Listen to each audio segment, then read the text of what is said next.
people always have this idea that Japan is traditionally very conservative. My teacher, after I transitioned, she's like, okay, cool, got it.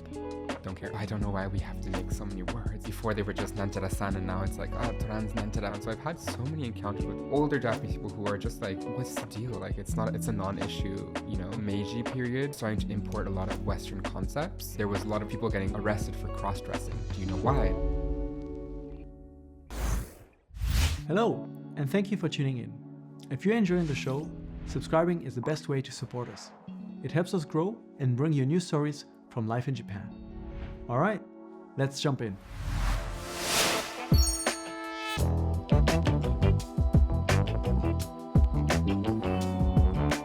Welcome to Unpacking Japan. I'm Toby, and today we welcome Luna. Hi. You also go by Andromeda when you're in drag. Yes, exactly. You've been in Japan for a while. You're kind of very well known in the LGBTQ community, for which you've done a podcast, a magazine, Iwakan. Yes. The podcast is now Motto Iwakan, Exactly. where you're kind of continuing discussions around what it is like to be part of that community here in Japan.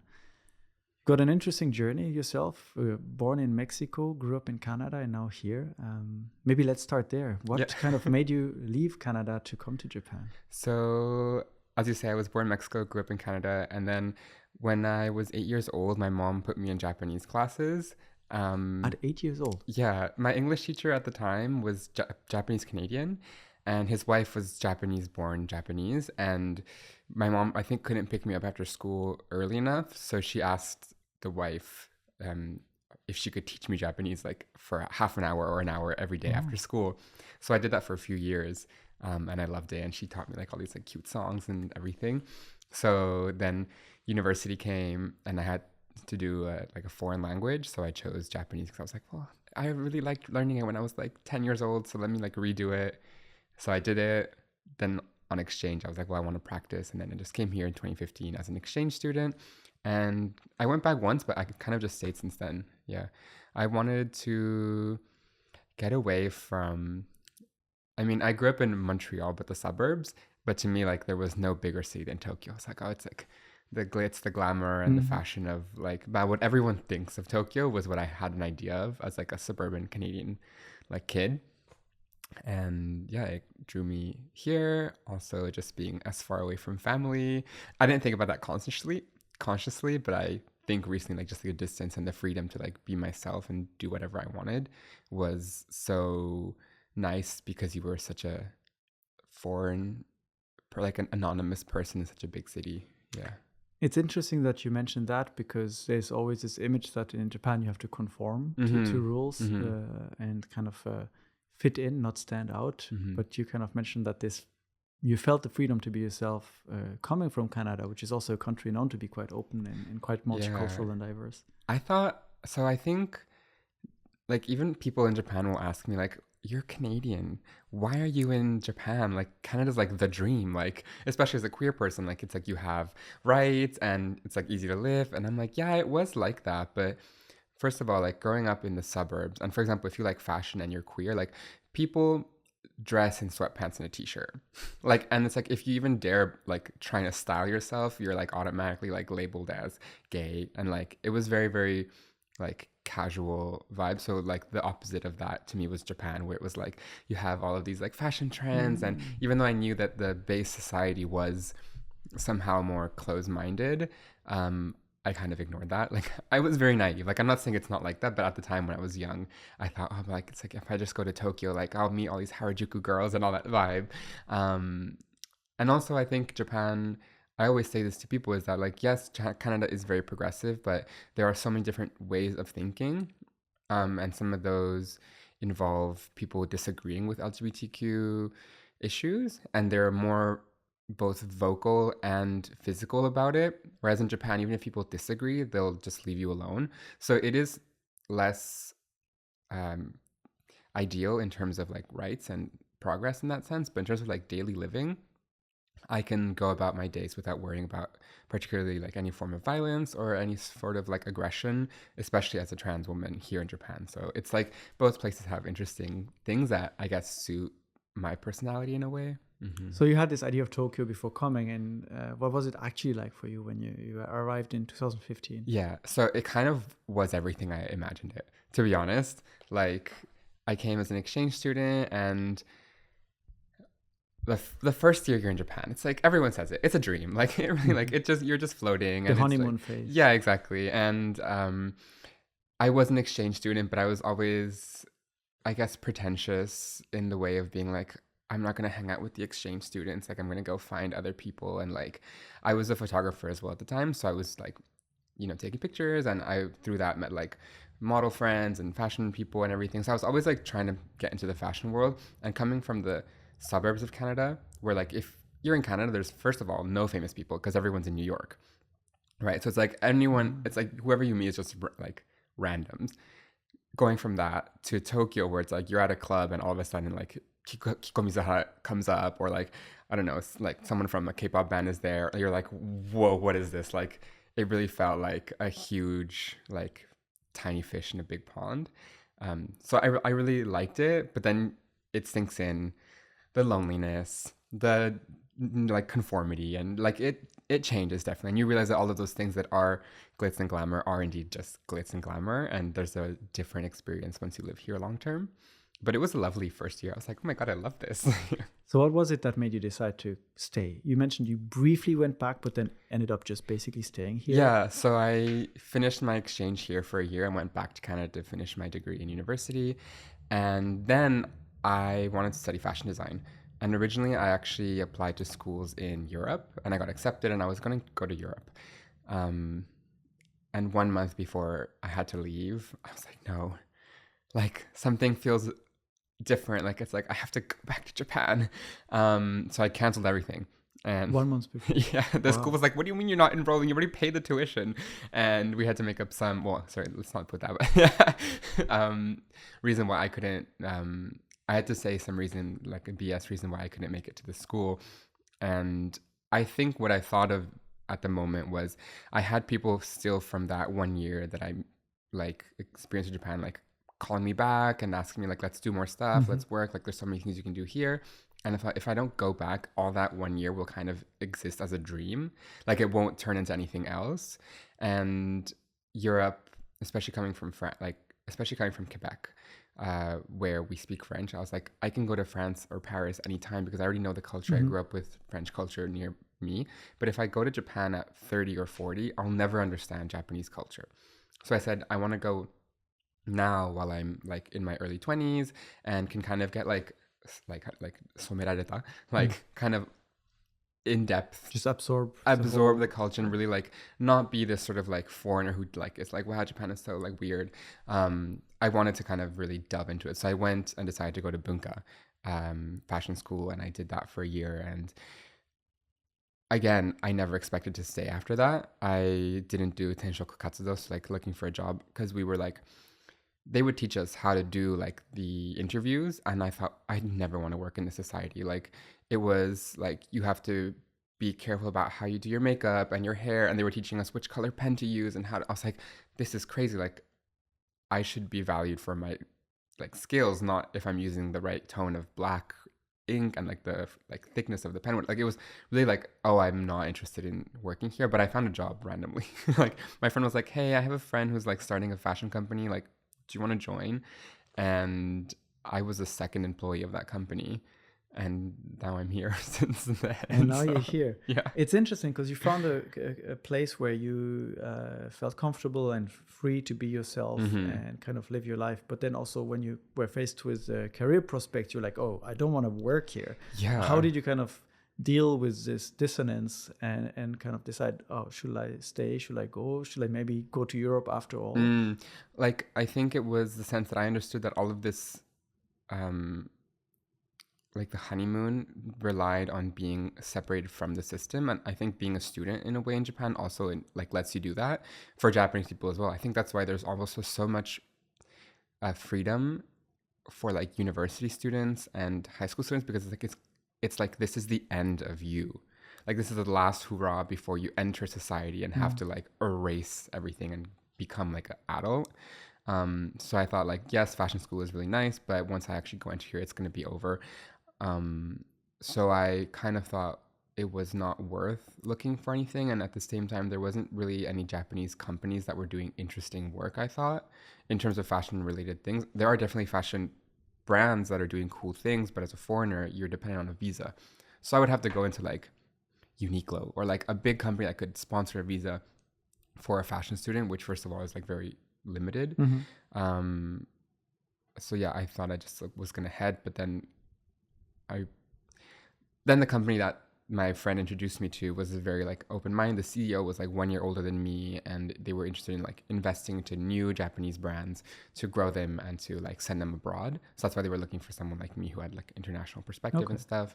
So I thought it was really cool. But then even after doing that, you realize like, yes, fashion industry again on the surface appears very interesting and free, but it's again the filter on the surface level, and ultimately it's just like any other industry in Japan. I think. Um, except for being quite accepting of LGBTQ people. So that's why I thought I probably can't work in a different company or in a different industry, but I can work in creative in Japan. And that's kind of what's kept me here so long. Like I've worked in 3 companies now here, and they've all been related to visual production, creative, community building, like things that my difference is actually what they're looking for. Whereas like trying to get into, I don't know, like a bank, I was like, I would never, like I've never tried, but I'm sure I would get refused like right away, you know? What is it that you were looking for in the fashion industry? You mentioned that you were doing like photography as well before. Were you looking to be like a designer and create your own fashion line, or just kind of work in the industry and like you ended up doing kind of help someone to develop their business overseas? So I was interested in, doing my own brands. Like originally I thought I would be like Alexander McQueen, you know, like I was like, I'm gonna have my big brand. And for example, at Bunka, I was quite disappointed in the way that they put very little focus on the creative side of fashion. It really is, and true to its name, it's a technical school, and they focus so much on like how to make clothing, and that kind of taught me that I'm not interested in making clothing, which then shifted my perspective into more like the branding, visual, like storytelling side of it. And that kind of connected really well with all the things that I had been doing as photographer, and also I worked as a stylist before that. So it was like, I think I'm just interested in like the storytelling through clothing and fashion rather than making something, especially because I mean, I'm very eco-conscious, and you realize that the only real way to sustain a fashion line, no matter how amazing your creative direction is, even Alexander McQueen is just selling t-shirts with Alexander McQueen made in China, you know? So it's like, I didn't want to become part of this system, so my only option was to then go into the creative side kind of way, which ultimately is a filter for how to sell those t-shirts made in China. So it was like kind of, it's never easy to be a creative in today's world because it always ends up having to connect to some sort of economic profit. Yeah. You told me before we started recording that if I were to ask you about kimono, we could have a 1 hour conversation about it. Yes. But since we're on the topic of fashion, I want to ask, how did you get interested in wearing kimono, which you now wear quite regularly, I think, from what I've seen on your social media? Was this kind of also as part of your fashion studies that you were interested in the fabrics used for kimono, how it was made, and that you kind of got into it? Absolutely not. Like, I didn't get to do very much in terms of kimono at Bunka. I think because I did a very condensed 1 year program, that it was like really the bare bones of what you need to do fashion design. But I got into it because I did a photo shoot. I mean, I always thought it was beautiful. Like to me, it was like the most beautiful clothing ever. Like, well, it's like, how could you not think it's amazing? And I'm sure most people do think it's amazing, but when I did a photo shoot as a drag queen as Andromeda with my friend, he wanted to shoot me in a kimono. And so we went to like Nakano Broadway and bought like a random ass like kimono and like an obi. And we were at his like studio shooting, and he's like, well, we don't know how to do this, but like we just like wrapped it around my body and took the pictures. And our Japanese friend was like, yikes, like that's pretty bad. And we basically ended up just choosing the pictures where like you only saw my face. So it's like you see like the fabric draped on me, but nothing really. And then COVID happened, and I was like, well, I have this kimono set in my house. Let me like it can't be that hard. Like let me YouTube how to do this. And it wasn't that hard. Like I kind of got into it. So I realized like, oh, it's not that hard to do. And as someone who liked vintage clothing, I would never be able to find my sizes because I was always too big. Like I was 23 or 24 kilos heavier than I am now back then. So like even if I went to Shimokita or Koenji, like to find cute stuff, everything was really small. Mm-hmm. But then I would always find like kimonos. So I was like, I can wrap this somehow, enjoy fashion, enjoy thrifting in a sort of sustainable way that also is kind of size inclusive. So that's kind of where I started with it. And then the whole appreciation for like the textile industry of it and the dedication, the slowness of the creation process, like just, I don't know, like I love it. Like it kind of fits into the narrative you're talking about before, that you didn't want to take part into this kind of fast fashion approach to that industry, and something more slow, more conscious of the environment. And yeah, like my dream is to become like a little grandma who lives in the mountain and it's just like weaving, and she makes like 2 obis a year and they're sold for like $30,000 to some like, I don't know, person in Kyoto. Like, and I have like long gray hair and I'm just like, you know, doing this and like no one knows my name and stuff kind of thing. So yeah, I think it's the for me it's like the physical manifestation of care, slow, sustainability, and also just like tradition. People ask me a lot about why I like kimono, and I was born in Mexico and I would always go back to Mexico, but I never was particularly interested in Mexican fashion and textiles because it was never seen as something appealing to me. Like it was never taught to me like that. Like Mexican beauty standards come from American and European beauty standards, and you have a really interesting mix of people in Mexico who are both indigenous, European, Chinese, Black. Like it's a really big melting pot. But the ultimate beauty standard is whiteness in Mexico. White culture, white beauty, white fashion, and people who wear indigenous textiles are seen obviously lower, and you would never wear those in a professional setting, first of all. So like when you grow up as an adult and you realize like this tradition and of like textiles and just like traditional art, which is so low valued in my country, is still really highly valued in Japan. And that was like really cool to me. I was like, I wish that we could take Mexican textiles as seriously as we take Japanese ones. So I think having that contrast of like, oh damn, like traditional culture can be seen as like not cool but of value, kind of shocked me and made me really, really interested in like, how can we bring this to Mexico? How can that become something? Even though I'm not doing any work related to that right now. It's like a passion project I would love to do eventually. So yeah, I think that's kind of also one of the things that really intrigued me a lot. The care and yeah. You mentioned that your dream would be to live in the mountains and just weave obi by yourself, and nobody knows you. Yeah. That part might be a bit difficult because now you're a pretty active member of the LGBTQ community here. You're publicly speaking a lot. You have a podcast, the magazine you used to publish. I want to get into that a little bit, and maybe go back a few years and take me back. Yeah.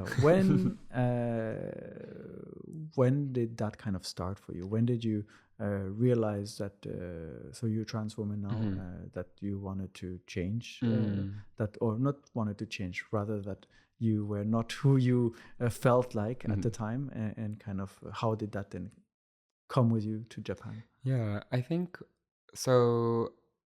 I have always, in a way, known that I was gay. So, because my earliest memories have always been of wanting to be a woman. But then I grew up in a religious household, so that was never an option for me.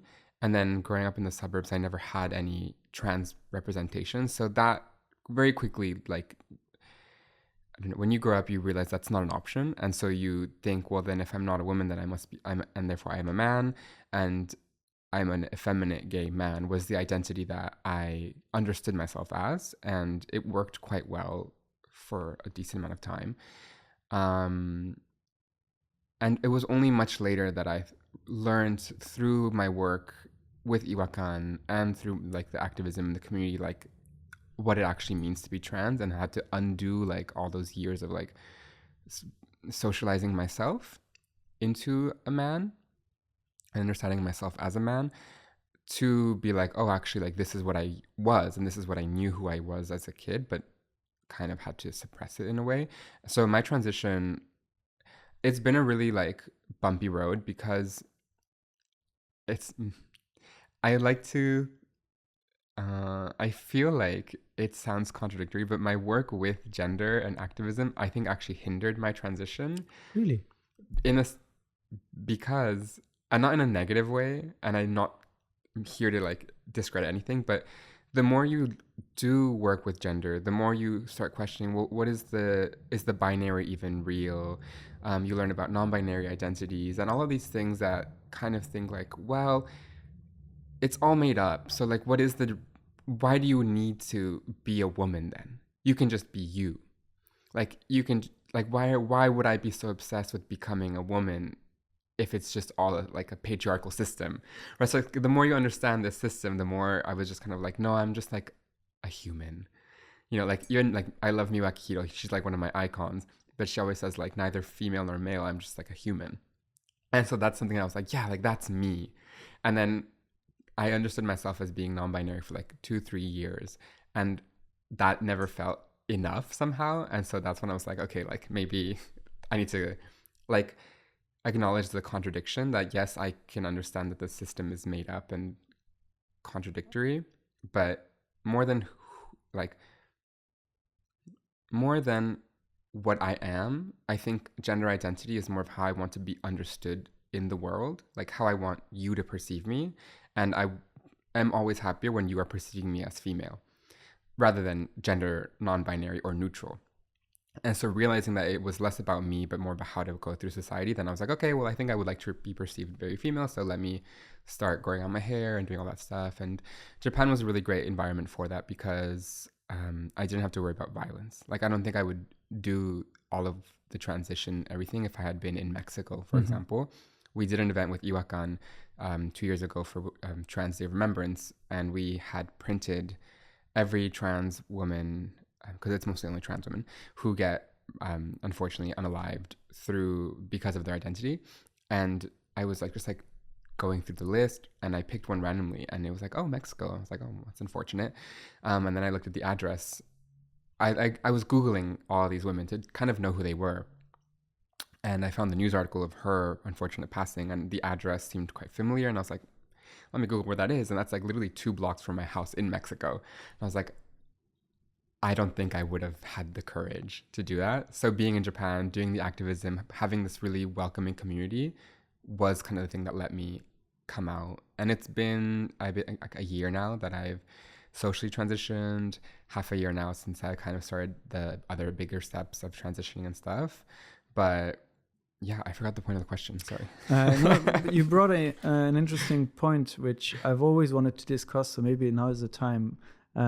You said that you becoming an activist as part of that community kind of hindered or slowed your, I don't know what the right term would be, like acceptance of yourself, because you were questioning all the labels attached to it. And I feel like in recent years, at the beginning it was just lesbian, gay, and then transgender, and then Pansexual, queer, bisexual, and then now there's IA plus as well. And they are kind of labels. I feel like maybe on the one hand, people that are struggling with their identity feel like this is something to hold on to, and helps them maybe come to peace with ideas they have in their mind or conflicts they have in their mind.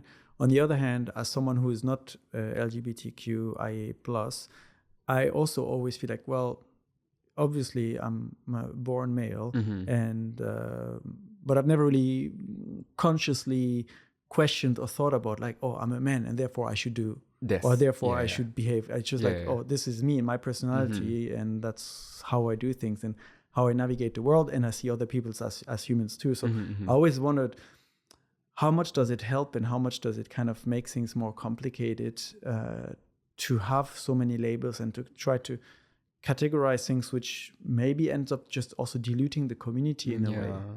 I think it's not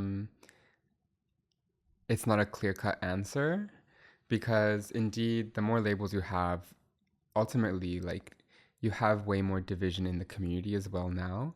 Like, my biggest struggle being a gay man or living as a gay man was that I didn't fit into one of the labels in the gay community, because there's LGBTQIA plus, and then inside the G there's like twink, otter, like bear, blah blah blah, like all these different labels of like. Okay, this is the first time I'm hearing this. Yeah. So basically, twink is like you're a young, early 20s, like skinny, like cute boy. Okay. A bear is like 30s, 40s, muscle, hairy, like daddy kind of vibe. Okay. Then you have otter, which is like a young but hairy, like it's like everything. It's like I even wrote an essay for a French magazine about like just like not knowing what the hell I am in this like gay community. And then you have that in the LGBTQIA plus as well. And for example, even now in like the trans community, I feel really uncomfortable because you have this word called like the dolls, which is like, if you're trans, you're like, you're a doll. Like, it's like you're done up, you're cute. It's like you're very passing. But then for the girls who don't pass, who don't appear feminine, they call them the bricks. And it's like, oh, your face is like a brick, like it's harsh and everything. And I'm just like, why are we creating more division within the trans community as like the dolls and the bricks? Anyways, it's really an issue. So the more you vocalize an issue, the more division it creates. But if you don't vocalize things, it's hard to create legislature to make people aware of the issues of a certain group if it's all in this wishy-washy, like, we don't talk about it, which is very Japanese.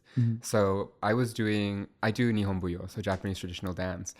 And my teacher is so accepting of my transness. Like, I've been going to her before I transitioned. And after I transitioned, like I told her, oh, I changed my name and everything. She's like, okay, cool, got it. Don't care. Like, let's keep going. And I asked her recently, like, do you know other trans people or like people like me? And she was like, yeah, duh. Like, it's like we've had those in Japan since forever. It's just we didn't name them. Like, they were just like it's Mr. So-and-so, yeah, Mrs. So-and-so. Yeah, and exactly. Just changed. Yeah, she's like, oh, I don't know why we have to make so many words. Like, before they were just nanchara-san, and now it's like, trans nanchara, but like, I just like don't know how to speak and everything.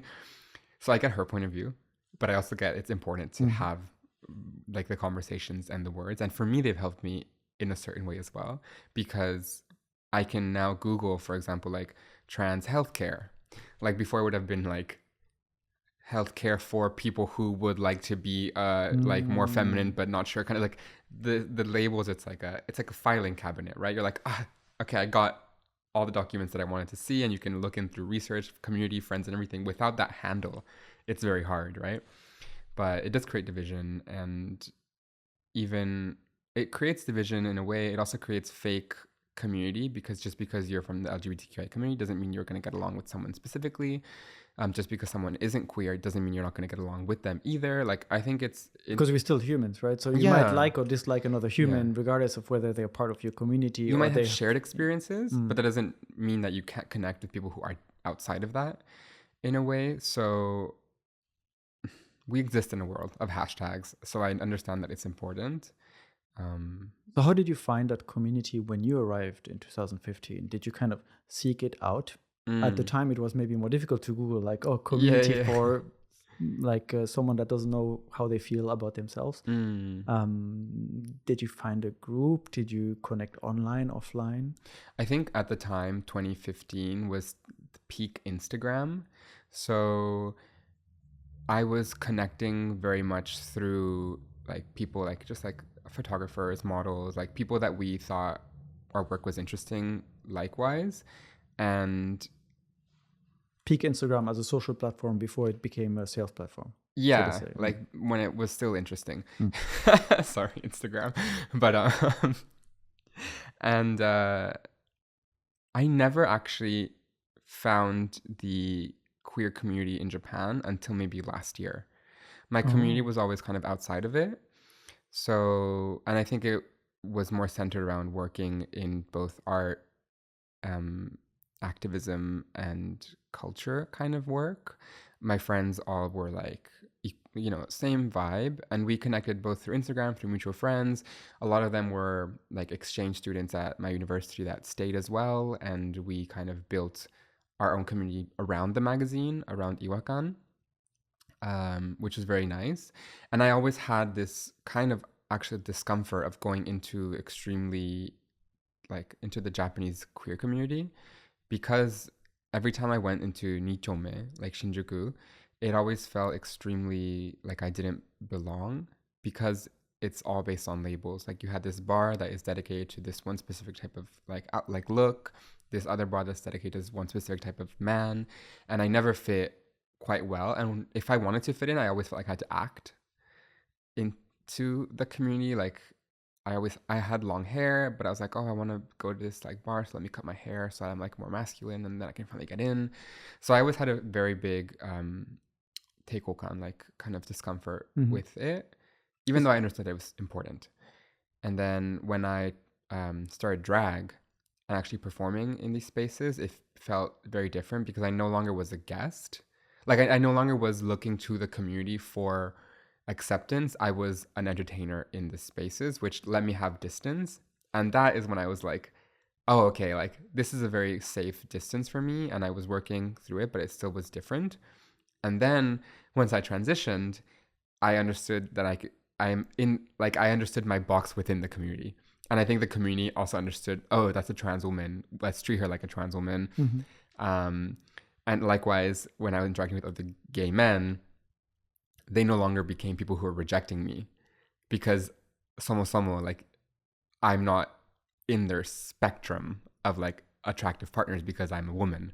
So now like the community in Japan doesn't hold this sort of like now the community for Japan for me is a space for community rather than a place to look for like a sexual partner. And once I took that pressure off the community, I feel like it's a really fun place. But that took so long, like only last year. Yeah, that you, since you've been here since 2015, that's quite a few years. You mentioned Nichome in Shinjuku. When we talked to Endigo, Endigo mentioned spending a lot of time there and this being kind of a safe haven, so to say, for people to meet and mingle. And but for you, you perceived it more as like a multitude of boxes. And when you're unsure about yourself, hard to kind of decide which door to go through and enter. How is this place nowadays? Has it changed? Do you still feel the same, or is it more a matter of like how you approach it as opposed to how it actually is? I think there's definitely more effort from like younger club organizers and people who create events to do inclusive things. I know there's a lot of new bars that are coming up that are like, we like support everyone, and even some of the clubs where I work at, it's like everyone's welcome and everything. So even if there are organizers who are welcoming, I think ultimately it is dominated by gay men, and you can feel that this is a hunting ground in a lot of ways for partners. That being said, there are pockets. Like my favorite place in Nichome is New Sazae, which is this like disco from the 50s that is still there, and it's only like recently it's getting kind of popular, but it's mostly like old middle-aged like queer people who are like dancing to Donna Summer's kind of vibe. And I liked it because it was so not labeled. Like everyone was so outcasty vibe. Like the thing that I felt with going into Nichome was that it was recreating the society outside of the queer community in the queer community, and I was yet again not the cool kid.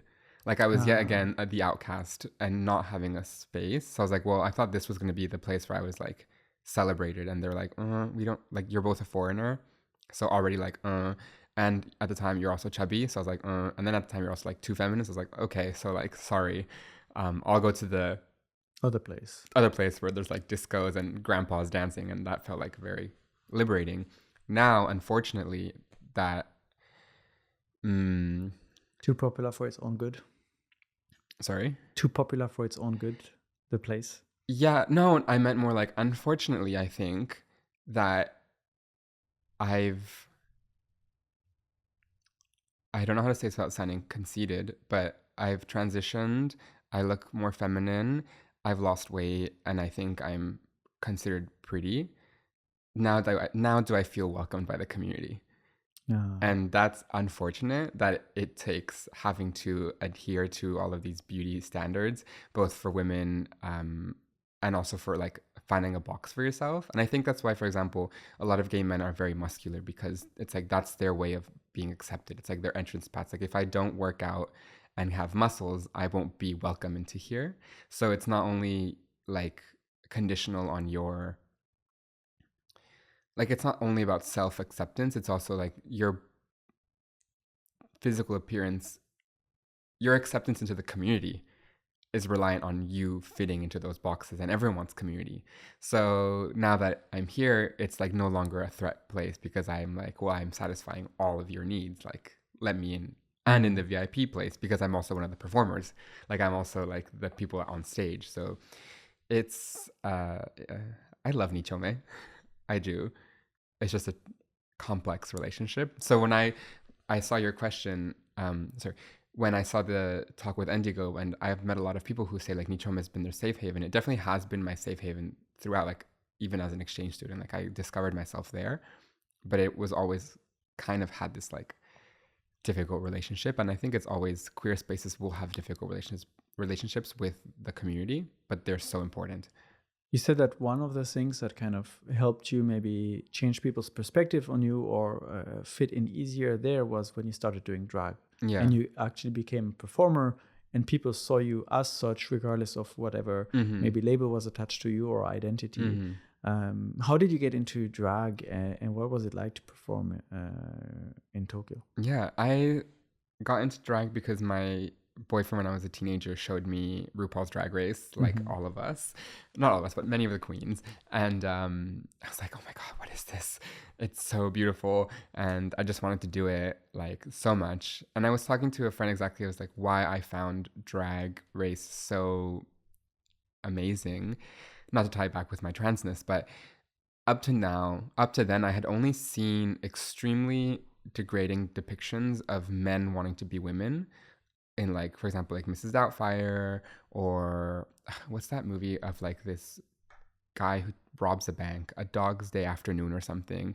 Maybe. It's like an 80s 70s movie about this man who robs a bank to like pay for his like wife's something, but the wife is a trans woman and she's played it by this like straight actor, and it's just like it's a terrible depiction. And then you have like what's that? Hannibal Lecter, Silence of the Lambs, where he like wants to be a woman as well. So it's like I've only had very violent and like not attractive depictions of what it means to be a man who wants to be a woman. And then when I saw drag, and I thought these people are like supermodels, like it's like, oh, I can be celebrated for it. So that felt really attractive to me when I was a teenager, but I didn't start doing it because I was living in my home. And only once I got to Japan, started doing my makeup in my bedroom and performing for myself was kind of how I got into drag. And then my friend had an event in Tokyo. She was launching like a collaboration with a fashion brand. And she's like, do you want to perform at it? And I agreed. And I did like a Miwaki Hiro song in drag. And I loved that performance. It was so baby. But it kind of started the love for it because I'm all over the place with this one. But I'd always wanted to be a performer. And I've been on stage since I was like 8 years old as a dancer, but I was always pigeonholed into being like a sexy guy as a dancer. Like, you know, like hip hop dance is very like sexual. So I was always doing like the like, yeah, I'm a sexy Latino Magic guy, Mike. you know, yeah, basically kind of vibe. And I didn't want to be on stage as that, but I couldn't be on stage as a woman. And so drag was like a way to be on stage as a woman without having to like transition and think about any of that.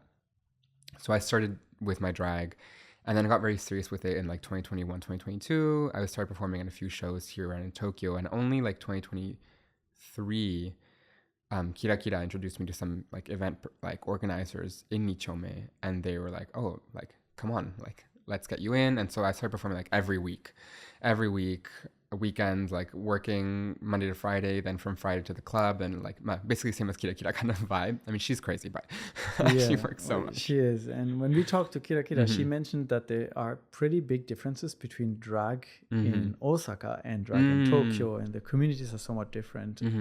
Can you maybe kind of share how you perceive those differences? Yeah, I mean, I've only performed in Tokyo mostly. I've never done a show in Osaka. I've done a show in Yamaguchi-ken once, and that's it. So I only really know the Tokyo scene for drag. People always ask me like, well, what's drag in Canada? I'm like, girl, I don't know. I've never done drag there. But I think the Tokyo scene is really interesting because it's super international. I mean, I don't know the Osaka scene, but I imagine that it's a more locally dominated environment where also the humor is very important, whereas Tokyo is very performance-based. And because you have so many tourists coming now, most of the people I perform for are visiting Japan. Oh, interesting. Like, I think the Tokyo scene and just the drag scene in Japan is still quite separated between the local, like, Japanese queens and the international queens. And also the way that they got into drag is very different. Like, the people that you've seen, the influences and the references for each other definitely overlap in moments. And you have queens, like, from both sides who are borrowing from each aspect. But the Japan scene is, you know, like, comes more from like this, like, mama-san and, like, as I mentioned, miwakiro, chanson, like, also, like, I don't know, working at a snack, kind of like entertaining people as a, like, not exactly misushobai, but like either misushobai, which is like, you know, drink culture, like being a, I don't know what you call know it. how to translate it either. Nah, selling water, literally.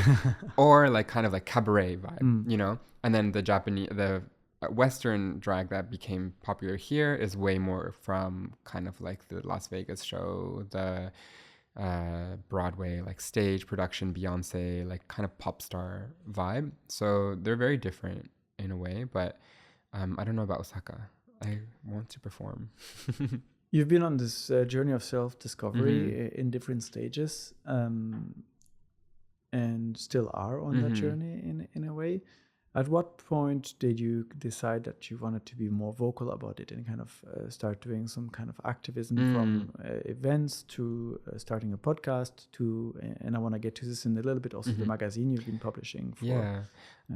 So, yeah, I don't know why I wanted to be so vocal about it. But in a way, I think it was because I could.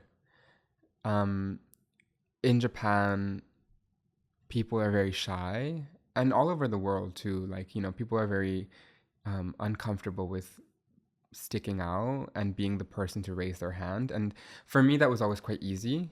Like, I've always been kind of an open book. Like, I'm like, yeah, let me talk about it. And I was like, well, if just existing is activism, like, yeah, I'll exist in front of people, kind of thing. So I wasn't doing anything quite interesting about that, but I just felt important and easy to do. And then when I changed from fashion to my next company, it was a community-based marketing company.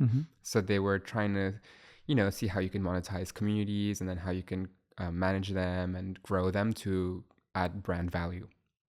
And they had a small independent project that was dedicated to, it was a gender neutral underwear brand that I originally came in as a model, and that's how I knew the company.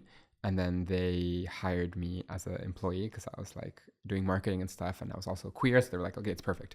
And so through that, they asked me to start managing events to bring the community, to help kind of basically create like a pilot project of how a community can lift a brand. So we started doing like gender movie nights where we would like watch, like, we wouldn't watch them together because you're not actually allowed to as a brand to like stream things together, but we would tell people like, watch this movie and then let's meet up on Sunday and talk about it.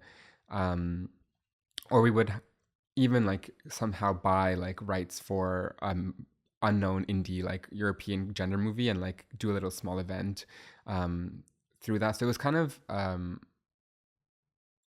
basically part of my real job to have to do these events. And then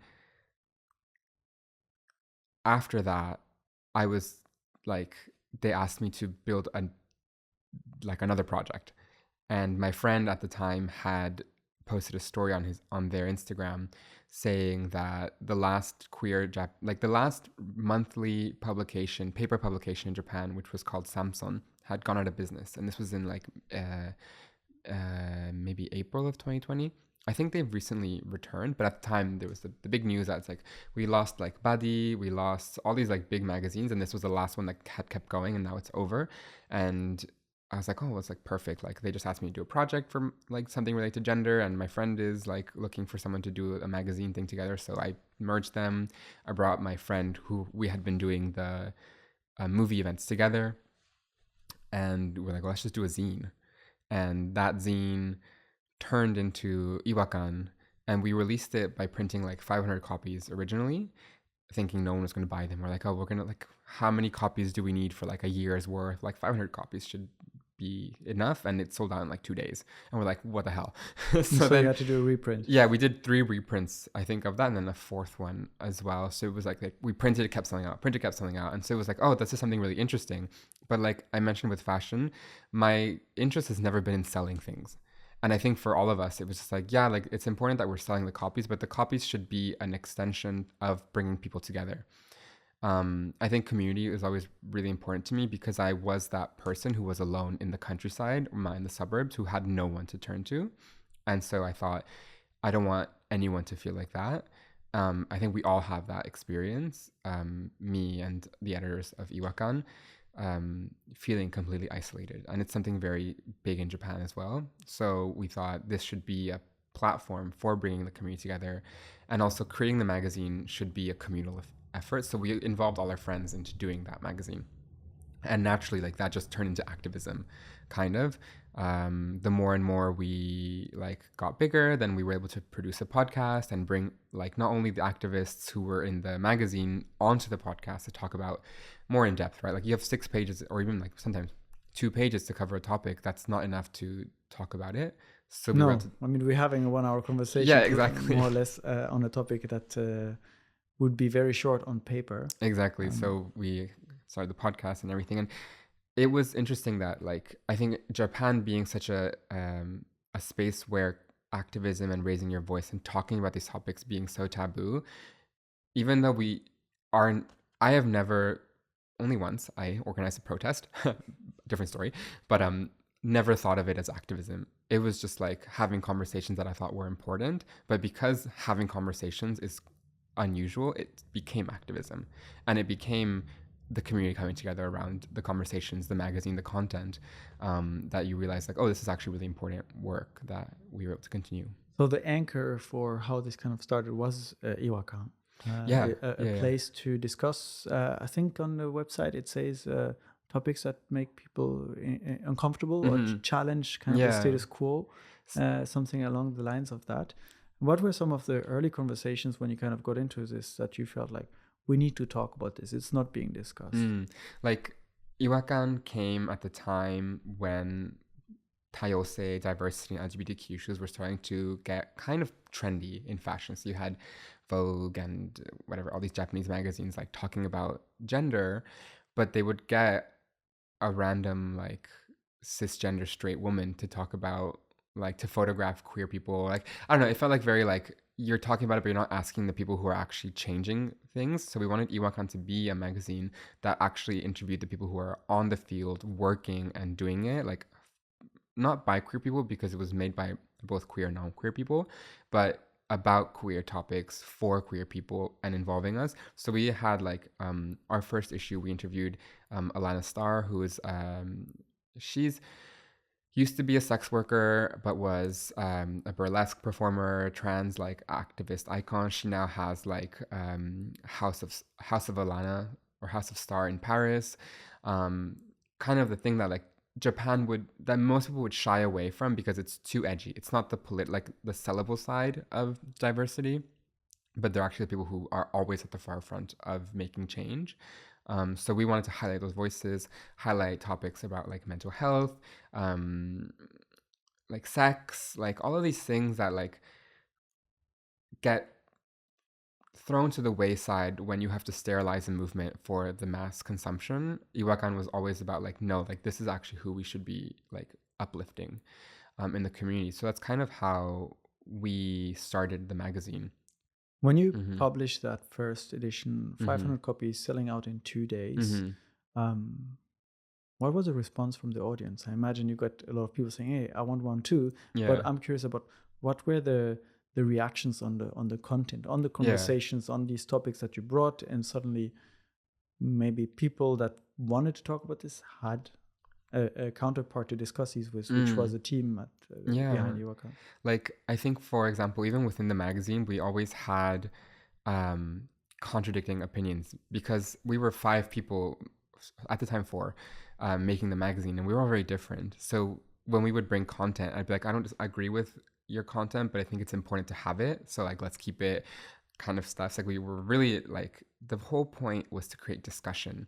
And as you said, having like a focal point to create discussion, to create disagreement, because if you are disagreeing, then you can create debate, then you can kind of find the topic. And it was like, it's not about kind of like teaching you like how to talk to LGBTQ people, how to be like, how to not to offend anyone. It's like, no, like the point is in a way almost to not offend, but be radical and have people feel uncomfortable, and then have people want to talk to us and their friends about why they felt uncomfortable and how that can lead to new interesting conversations. So the initial reaction to the magazine was very, very positive, because we even did like a survey. We interviewed, I think maybe at the time, because it was the first one, it was quite small, but 50 people about the binary. And we, apart from extremely hateful responses to the survey, we included everything. Like, it was like 6 pages of tiny text that if you wanted to, you could read everyone's response about why they do think that women should be in the kitchen cooking and why they do think that men are stronger. Like, I think it's like, it was in there because we didn't want the community to feel like they were being babied either, because we also felt like bubbles are dangerous, where everyone just thinks the same and everyone's just like, yeah, like, blah, blah, blah, blah. Like, it's like you need to have conflicting points of views in order to stay aware of the society. And that, I think people, both this survey and also our content, people thought quite interesting. Like, we had a Swedish artist actually called Progressive Genitalia, and she like through CGI and photo, and her artwork basically is about imagining new genitalias that don't exist. So she's like, well, if you can change your face through plastic surgery, like what if we extended that like freedom of cosmetic procedures to like your type of genitalia, being like, you have a menu, like this one can like read minds, this one can like, I don't know, like whatever. It was very, very like hypothetical, but it was, and the artwork is very cool and graphic, but people would come to the exhibition, and I remember this one lady being like, oh, it's just like, isn't it a bit too much? Like, that's a bit quite unsightly. But then I talked to her about the reason why that artist does that, and she was like, okay, I get it. Like, I don't like it, but I understand it, and like that's a really cool point of view. So that's kind of what we want. And iwakan is like about it. Like, iwakan is feeling a discomfort, and in Japan, you're taught to like nakusu, like to get rid of that discomfort and like jump back into like the mainstream. But here it's like, no, this discomfort is like key. It's teaching you something, and it's something that you should face head on, celebrate, and learn from it. And that's why we named the magazine Iwakan. You you earlier in our conversation shared that story of your dance teacher to whom you asked if they had experience with trans people, and said, yeah, of course, but I mean, no, what labels? It's too complicated, and it's just people are people. Now you are releasing, or you were releasing that magazine in Japanese, and I imagine there's a big part of the potential audience of people that could be having those conversations that also might feel a bit like, why do we need these, or what do we need to talk about? It's just like people are people, and may be reluctant to engage in this debate and in this discussion. How did that resonate with the Japanese audience that is maybe perhaps more shy about these topics? Kind of, I think when we made the magazine, we wanted it to be in Japanese, because the biggest thing we felt uncomfortable with is how these topics get imported from the West, whereas, and like there are people in Japan, and there has been a history in Japan of gender that kind of like gets ignored or not acknowledged, and so everything is just being copy pasted into Japan, but it doesn't work necessarily because it's not the same history, it's not the same environment. So we thought it's important to highlight the voices of people in Japan who are doing this work and stimulate Japanese people in Japan, because that's like the majority, right? The vast majority. The vast majority. And so I think a lot of people felt kind of taken aback by it, but also very, very like refreshed. I think the thing we got, the reaction we got the most from people was like, finally, like it's the first time that we have something like this. I'm sure it's existed before, but maybe to that person they had never met, because there's been, indie queer magazines in Japan, since before Iwakan. But for that person or that group or our generation, whatever, it encountered something like it, and I think they felt really relieved that they were able to first, like for example, put to words things that they had always felt uncomfortable with.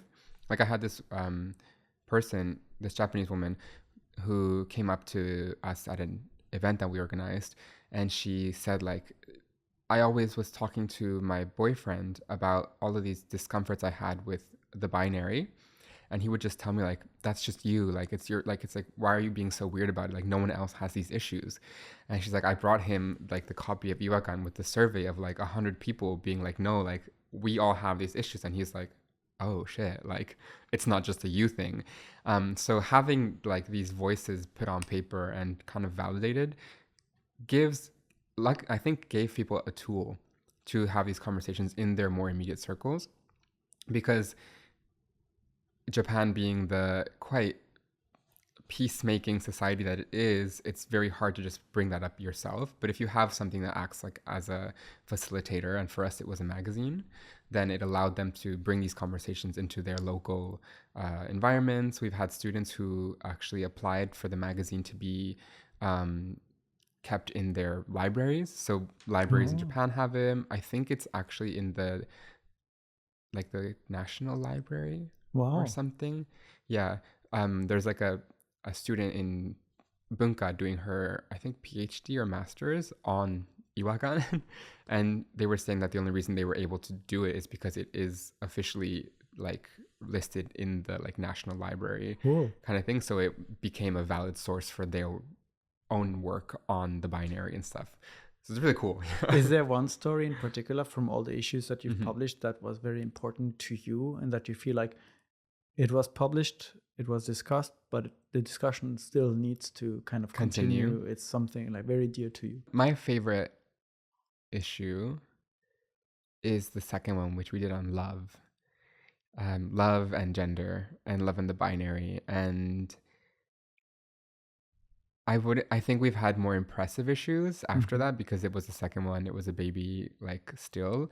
Our last issue was like 100, almost 200 pages, English, Japanese bilingual. It was like, it really grew. Like we were able to get it into like bookshops in Europe and everything. But the second one, the like exploration on love, I think is so beautiful. And also like, I don't know, like it's like the way gender also affects the way we love each other, both as a partner, as friendship, like relationships. It felt like the most human issue for me. We had, for example, one of the pages was like all of the parents of the Iwakan editors, minus one, were all divorced. And so we actually talked to our mothers about their ideas on love. And it was a feature of like basically asking 40, 50-year-old middle-aged women about love and marriage. And we thought that it's not something that really gets talked about. Like love is something that you ask high schoolers and teenagers or even 20-year-old people about. But it's like, what is the perspective on love after the fantasy fell apart for you? Like, are you interested in remarrying? And all like this sort of like discussion was something that as a young person felt something that we had never talked about. So that was extremely important. One of the ones that I love so much from that issue is an interview with Lucas Larochelle, or Lucas Laroche. I forget their name perfectly, their last name, but they founded a webpage called Queering the Map, which is like a Google Map style webpage where you can pin locations, and in those pins you can write a queer experience you've had, and it stays there, so everyone has access to it. And so his idea is that like, you know, maps are so heteronormative, and like, as I mentioned, like queer experiences tend to be considered that they exist in the vacuum of like nichome, or these like LGBTQ like subsections of a city. And their point of view is that no, like the queer experience exists everywhere on the map, and we should make that visible. And like that to me was so beautiful, and like I could spend hours like just looking at different areas.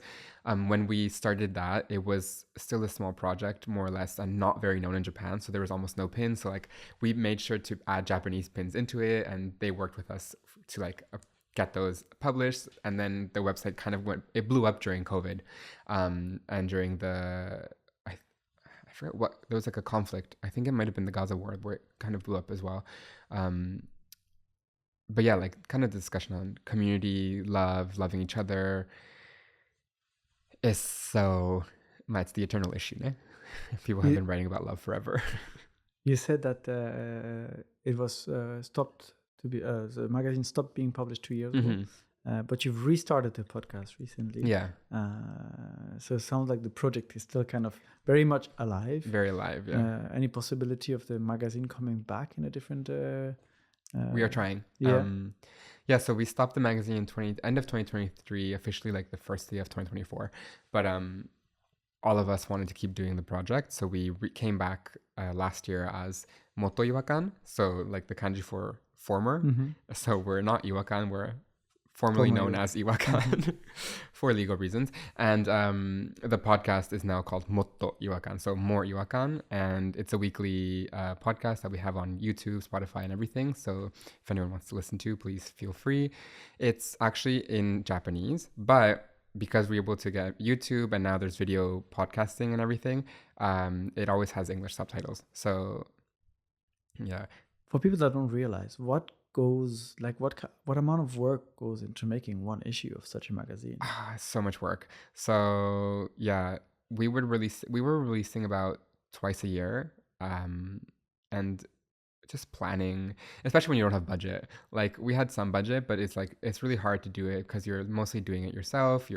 Like a lot of the interviews were written and edited by ourselves. We would get writers sometimes and stuff, but just like first of all picking the topic and then finding people in Japan who are working on that topic, and then contacting some academic in the middle of, I don't know, like Shizuoka, who you're an expert on domestic violence for men, like this specific issue that it's like not the common one, is like so much work, and like trying to find people who would collaborate with you, and then like getting that into an issue is a lot of work, especially then translating it into English, because we wanted it to be we wanted the Japanese discussion on gender to be part of the global discussion on gender. That's why we tried really hard for the ending to have an English translation for everything. That's why now our podcast is also in English subtitles, because like it shouldn't be only about Japanese people looking to the West about how gender is discussed. The West should also be looking to Japan about how gender is discussed here and how they can use parts of that to further the discussion, whatever country you're in, right? Like if we don't have open communication, it's like pointless. But yeah, making an issue is so much work. And right now we're looking to hopefully relaunch in some form by next year. Not by next year, but somewhere in the next year, probably end of next year. But the So 2026. Yeah, 2026. But the landscape of like the magazine world and gender discussion has changed so much, especially in recent years. We did an episode for our latest podcast called Taiyosei no Jidai mo wateru. So is the era of diversity already over? And I think when we started Iwakan in 2020, it was actually like we felt it was like the wind beneath our wings. Like everyone's talking about diversity, and now it's like no one wants to talk about it. And it's like, how do you then, like, what role does this new media that we would make play in a landscape where people are not talking about it, where the world is becoming more conservative, where, in Japan, you're having these conversations about like anti-immigration. There are like big influencers who make content saying that transgender issues are about bringing back communism in Japan. Like, it's crazy. And these respected people who have like hundreds of thousands of followers, and like even people in my community follow them. And you're like, how are you like... Anyways, the world is changing, and so we're in the middle of kind of discussing like what voice the new project of Moto Iwakan will take in this Japanese landscape that has changed so much since we started the magazine like 5 years ago. Yeah, the world is always changing. Yeah, kind of ups and downs and cycles. And how do you feel now? We're recording this 2025. It's going to be published early 2026. I think. Okay. You've seen the evolution over the last 10 years of that community that you've also discovered throughout that time, where you've kind of navigated your way through, but a community that you kind of became one of the voices for, and now thinking about how to kind of continue that dialogue. Despite some of the public opinions maybe swinging either way, is that community currently maybe thriving? Is that community feeling more confident than before? Is it more accepting than before? Yes. Short answer, yes. Short answer, yes. When I came to Japan in 2015, there was no partnership system at all. And then it was big news that I think it was Setagayaku or Shibuyaku that Shibuya, I think, was the first one, or one of them had introduced it. And we were like, oh my God. The other editor of one of the other editors of Motoiwakan, Jeremy, he always tells the funny story of being at our university talking to this girl who was like kind of hitting on him, or like a friend. And she was like, oh, do you have a girlfriend? He's like, no, I'm gay. And she told him like, oh, that's so unfortunate. Like, not unfortunate in the sense that it's unfortunate that you're gay, but she's like, there's no gay people in Japan, so that must be really lonely. And he's like, excuse me? So he pulls up one of the gay dating apps and he's like, there's like 600 people in 1 kilometer radius of like where we are right now. She's like, no way. So going from that, where it's like people didn't even think gay people existed, which I think might have just been her case, because we've always had gay people in Japanese media, trans people in Japanese media, but in daily life, they weren't visible, to now where you have partnership system. And the fact that people have contradicting opinions, or like don't think that they should exist, still means that they actually know that they exist, these identities, right? So now we've gone from, in a weird way, the a honeymoon phase where if you don't know it exists, you can't be against it because it's not even on your radar, to, oh shit, like, do we like gay people? Do we want to let trans people exist? Like, unfortunately, it's like there are people who are having that, but it's way more talked about. Iwakan gets invited to companies sometimes to talk about diversity, and like I get invited to companies to be like, can you share your experience? Like, can you teach us how to be more LGBTQIA plus like friendly in the workspace and stuff?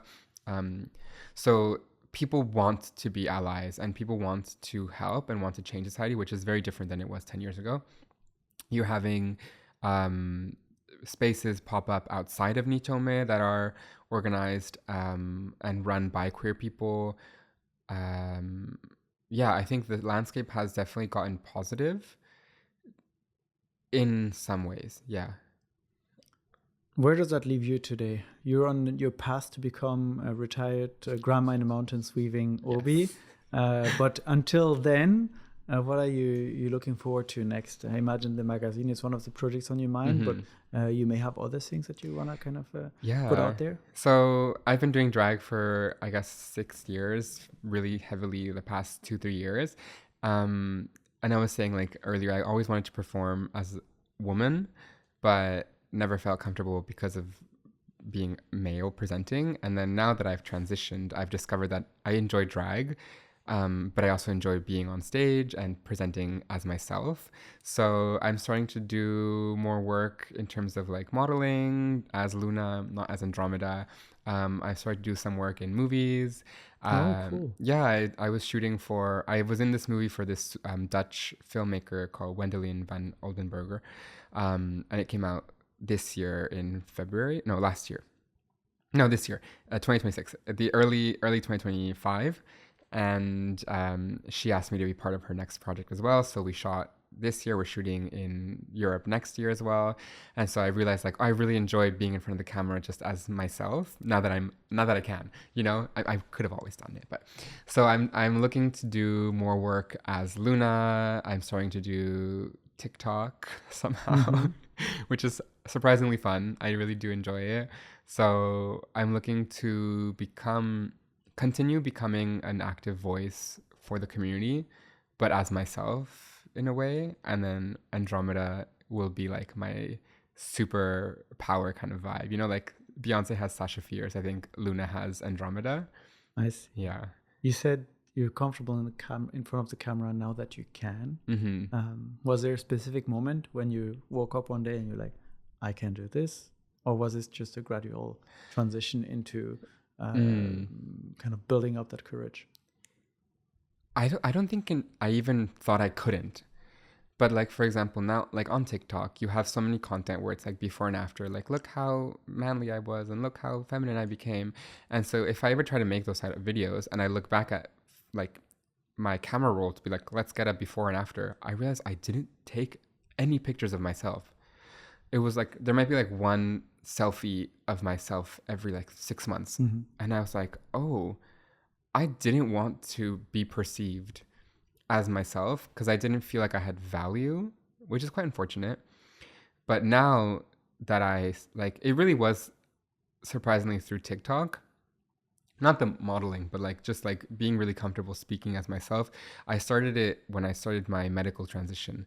I wanted to keep like a diary of how I changed, and just kind of like a place to record my own thoughts.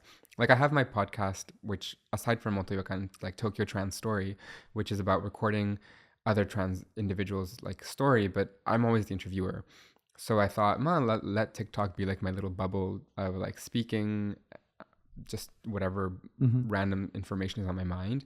And I realized like, oh, I'm quite comfortable. Like it's nice. I don't mind it. I don't feel shy about it. And then that ease with it was really new. Because up to then I always like would look at the footage and be like, but who wants to see me? Like it's like I'm not in makeup. I'm not in drag. Like let's just erase that. And then like eventually Andromeda just took over everything. You know, like it's like I don't have a non-Andromeda social media up to recently. Like it's only just her. And so she was kind of like your character to display to the world. Yeah, exactly. So now it's like make some room for Luna. We covered a lot of topics today. Is there one topic that is dear to you that we didn't touch on, that I didn't ask you about, something that you may have wanted to kind of talk about, discuss? I think we could talk more about, for example, like I've had a lot of interesting experiences with like older people in Japan who are very like my Japanese teacher, who are extremely open-minded to gender and trans identities, whereas I think people always have this idea that Japan is traditionally very conservative. So we can talk about that. I don't know if that's I'm actually very curious now that you bring it up in a way that it sounds nearly that the older generation is more open to it than perhaps the younger generation. I think there's some, like even through our work in Iwakan, we've met a lot of people who talk to us about like the old, and I mean old as in like both pre-war and like just around that time era, the elder generation who grew up with these values that are not so heavily westernized. They will often say like, you know, gender is like was more fluid back then. I have this kimono shop in Koenji that I always go to, and the first time I went to, I was looking for a kimono for a drag, and I was talking to the lady who runs it. She's like 60 something, and she was like, but what do you want this opi for? I can't tell you which one is good if I don't know what you're using it for. And I was telling her, well, actually, do you know what a drag queen is? And she's like, yeah, of course I know what a drag queen is. Like, girl, like, and I was like, you're like a little kimono shop grandma. And she was like, yeah, like we've had like, you know, she was super open about it. She used to work in a kimono shop near Shinjuku, so she used to dress all like the like mama-san of like Shinjuku and everything. And then my Nihon Buyo teacher, she's always been like, yeah, like, you know, trans people exist in Japan. So I've had so many encounters with elder or older Japanese people who are just like, what's the deal? Like, it's a non-issue, you know? And I always love to highlight that because people always think that gender is a foreign concept that is being brought in by the West, whereas like the discussion has always been here. Queer identities have always existed in Japan. My favorite episode of the podcast we used to do with Iwakan was one we did with Mitsuhashi Junko-san, who is a researcher of Japanese cross-dressing history. I think she's a trans woman as well, but I think she might be the only one or one of the few people who actually doing very serious academic work on trans identities and joso, cross-dressing in Japan. And one of the episodes that stayed with me so much was she was talking about in the Meiji period when Japan was starting to import a lot of Western concepts and laws. There was a lot of articles in both spring and summer of people getting arrested for cross-dressing. And she was saying, like, do you know why? And of course, no one knows why. Like, we don't know. And she's like, so before cross-dressing and dressing in the clothing of the other gender was seen as something very like spiritual. Okay. And so in spring, the cherry blossoms were seen as as the gods coming down from the mountains. So to be in a state of cross dress is like to put yourself in an easier way of receiving the gods like spirit, like having better access to the spirit world kind of way.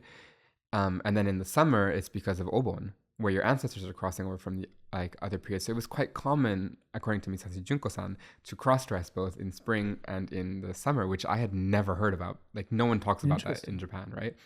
So people were getting arrested because when the laws were passed banning cross-dressing, people were still doing it as part of their like normal tradition. So it'd be like cross-dresser arrested in Asakusa because like blah blah blah blah. And I love to be like, this is not a new topic. Like Iwakan is not groundbreaking overall because we're talking about it. It's like it has always existed. Maybe it's new in this sphere because of the context, but yeah, like I always welcome people to look beyond the youth for accepting individuals. Yeah. That brings up maybe an interesting question for me to kind of conclude this conversation, but where does it leave the narrative today? You have an older generation that seems to not make a big deal out of it. You've got the younger generation that feels the need to be very vocal and discuss and attach labels and categorize. And then there's all the like in between, maybe being pulled here and there, which has basically leaves the political narrative, the social narrative, and the personal narratives kind of all maybe conflicting with each other. Yeah. How do you, or where do you see the path to having all of these around the table to actually discuss things and maybe realize that one person's way of phrasing it is just a different way of what the other person is also talking about, but they just don't have the same vocabulary, the same perspective. And I think where it leaves us now is that we will continue having these conversations. But what I've realized is that the conversations are not enough, especially with the era of media that we grew up in. And for example, in Japan, like Netflix coming in and easier access to Western media, it was kind of the thought that visibility would lead to improvement. And now we learned that visibility, not that we learned, but we know that visibility without legal protection and activism just leaves you in a more vulnerable position. And that's been the case now with trans women. So trans women didn't exist very commonly in the media. Now in the West, you have a huge amount of trans representation compared to before, but that has come without protection. So now you've like highlighted trans women and now put them on a pedestal to be in very dangerous positions, right? Because now everyone like is against them. So same in Japan, like we've had the past where you didn't vocalize very much about it because it didn't need to be. And then you now have the young generation who is very vocal about it. However, the young generation who is being vocal about it has grown up in a space where there still weren't any, like, I don't know, like, how do you say, like they could, if you were vocal or if you wanted to, you could, say, like Japan is an apolitical society, which meant that you didn't have, like, you could be a gender activist without involving yourself in politics and activism. I see. But I think like we have to switch into a way where it's like we are, and I think as more conservative voices keep coming up in Japan, then, and they are often very active in political environments and activism, you need to be sure that your voice is both creating a discussion, but also then trying to lead into some sort of like activism and change that is permanent and that hopefully brings people together. So it's even more important now than ever, I think, to create community. I think we've had the idea, especially in Japan, that if only people had knowledge about gender, like if only they knew about queer issues and stuff. And now you've learned that actually, even if people know about queer issues, they don't want to change, or actually they are against it. And so it's not enough to like inform people of it. You actually have to imagine new systems, new ways of creating media, new ways of existing, new ways of governance, blah, blah, blah. Like it feels a bit like what the Black Lives Matter movement experienced in 2020, where it was like, up to now, you've been fighting against violence against Black individuals in the police system. And it's like, well, that's how do we reform the police system? And then you're like, it can't just be about reforming. You have to think of new systems and imagine like where things are going to go from there. And so I think that's what the queer community and gender issues need to be. It's like, okay, we understand like the system is not necessarily gonna, like this system that we have is so, like it needs to go deeper than just like changing it. Like we need to start getting more creative. And so I think we're both approaching we are approaching a political wall of conservatism rising, which will lead to, in my hopes, like a renaissance of queer imagination and queer art, because we're at the position where we need to now imagine what can come next and what we can do to like continue existing, right? It sounds like there's a lot of work, a lot of interesting things that are about to happen, and a lot of things for you to continue discussing. Yes. And maybe that will warrant for you to come back to kind of share some updates on what's going on with the magazine, the podcast, and maybe some of these, how to kind of climb over some of those walls. Luna, thank you so much thank you for coming me to see us. It was a pleasure having you. Thank you everyone for listening and watching. This was Unpacking Japan, and we'll see you in the next episode. Bye.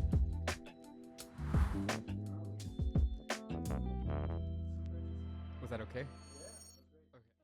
Thank you for sticking with us all the way till the end. We really appreciate it. If you haven't already, consider subscribing to the podcast. It helps us improve the show and bring you more in-depth conversations from Japan. Take care and see you next time.